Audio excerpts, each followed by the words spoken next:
lii bokk na ci liy taaral parce que toppatoo ay xale leen di jàngal tey nag bés bi Matar Sène di trésorier voilà yéen waaw may délégation voilà Matar Sène mu ngi noonu en tout cas il est en train de faire un travail remarquable au niveau de la région. arrière leen ngir yàlla arrière leen s'il vous plaît arrière leen ma ñëw boy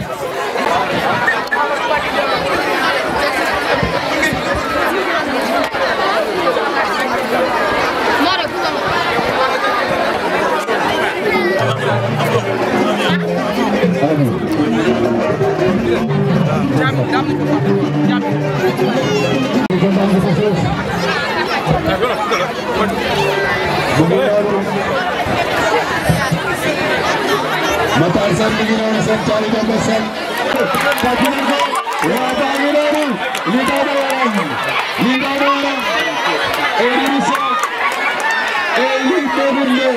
wala ngeen ñu ngi monsieur Diouf Matar Sène kan mooy Matar Sène loolu laa bëgg wax ma kan mooy Matar tey dama bëgg wax ma kan mooy Matar Sène déggal loolu c'est un moyen il n'est pas ministre il n'est pas député mais da koy def ci xaalisam son deuxième passage ici au CM on ne fi jox ñay prix bi mooy son deuxième passage bismillahi rahmani rahim alhamdulilah rabbil alamin asalaamaaleykum mbooloo mi asalaamaaleykum waa Njaareem asalaamaaleykum waa CM Diourbel Top maa ngi leen di nuyu di rafetlu seen teewaay di kontaan ci événement bi mënuma njëkk a tàmbali nag ci kàllaama bi nga xam ne mooy suñu kàllaama mooy wolof bu ñu jàng nàmp ko dañuy def discours d'habitude dañuy tàmbali bu ñuy def discours ñu def ko ci langue française mais bala ma tàmbalee ci discours boobu dama leen di wax ne maa ngi sant ñëpp ñi fi teew ki nga xam ne nag mën nañ wax tey ci fii nii moo fi kilifa mooy suñu jeune frère di Jokal di préfet di sagu Njaareem ñëw fii di yëkkati école bi kontaan nañ ci teewaay bi mu teew fii lool ndax comme ñu jox ko wàccuwaayam ndax am na lu muy defal administration bi waaye yemul ci liggéey boobu mi ngi ñëw di pousse fi mu dëkk mi ngi pousse terroiram donc rafetlu nañ loolu jeune frère di la encourager nga continuer ci loolu mënu ma ko woon ñàkk bañ a tàmbalee fii nag bu ma fi teewee ki tax ma gën fi teew mooy sama mag Mor Sène principal nga xam ne mi ngi nii di waaj a dem retraite te ñëpp xam nañ pas-pasam engagement am ci l'école mu nekk un modèle nekk une référence fii ci Njaareem nekk suñu mag ñu am fierté bu rëy ci moom moo tax ba ñu waxee lii dañu bàyyi lépp lu ñuy def ñëw sagal ko jëmmal ko gunge ko di ko ñaanal mu dem ci retraite paisible mënuñu woon a ñàkk a tijjee kàddu yi di nag sant bu baax ci victoire bi nga xamante ne bii moom la coalition Diomaye président mujjee am nga xam ne bu ma fi teewee tey jii nii bokk na ci une grande partie doomu Njaareem nag laa ma mi fi teew boobu politique jógagul woon mais tey bu ma fi teewee dama fi teewee ñaari casquette nekk responsable politique nekk bureau national Pastef te nit ñi ñoo koy waxal seen bopp nekk membre fondateur Pastef di ñaan nag tey jii nga xamante ne bii ñi ngi bëgg a jëmee Sénégal feneen mu nekk yoon wu baax yoon wu koy sigil ànd ak li ñuy wax mooy souveraineté mooy développement loolu mooy baat yoo xam ne mënu ma ko woon ñàkk bañ a tijji di wax ngeen ñaanal le président Diomaye Faye ak son gouvernement ak le premier ministre président Ousmane Sonko ñu réussir li nga xamante ne bii moo taxoon ñu jóg boobaak léegi te ñëpp xam nañ ne njariñu Sénégal ak avancement Sénégal moo tax mu jaral leen ñu tudd leen kaso mu jaral leen ñu bàyyi seen njaboot ginnaaw te xeex boobu ñëpp a ngi ci woon di def mention spéciale suñu jarbaat suñu rakk Ndongo Diop nga xam ne waa Njaaréem ñëpp ràññee nañ ko ci xeex bi. di remercier nag équipe bi ma àndal yëpp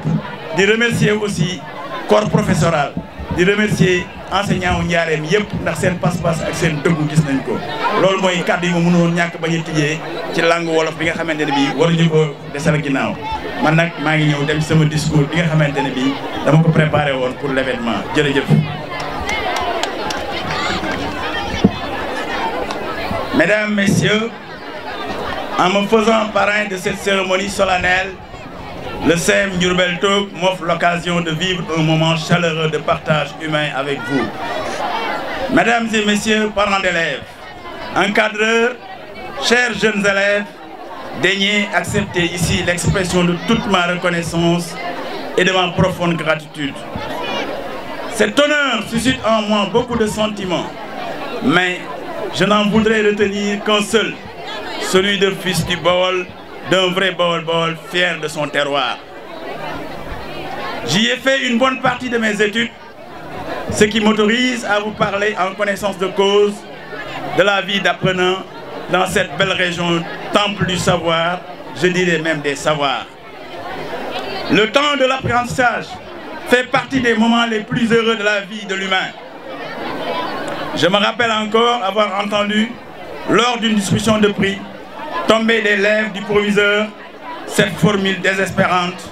et je n'ai pu oublier l'étrange inquiétude dont elle m'avait rempli. À quoi bon de vivre, à quoi bon vivre, me disais-je, si le sort qui m'attend doit être plus dur encore que celui qui pèse aujourd'hui sur moi, d'un poids si lourd. Non, mes chers jeunes amis, le plus beau temps de la vie n'est pas celui où l'on n'a plus qu'à se laisser vivre. C'est celui où, en pleine possession de ses facultés et en pleine maîtrise de soi, on est engagé dans la lutte pour l'existence. C'est en réalité, lorsqu'on a conscience d'y ajouter un rôle utile et de faire un peu de bien autour de soi,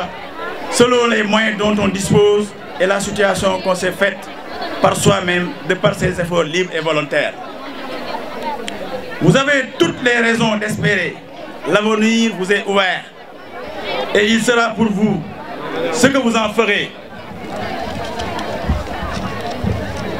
Soyez bien convaincus que si tant d'hommes se plaignent d'être passés à côté du bonheur, c'est qu'ils ont oublié de lui donner rendez-vous. Et qu'ils ne savent ni ce qu'il est, ni où le chercher. L'école est un lieu d'esprit, public et d'égalité. Il n'y a ni orgueil de caste, ni distinction de classe. Les riches et les pauvres, les paysans et les bourgeois y vivent côte à côte, sous la même discipline et dans une étroite solidarité de droits et de devoirs.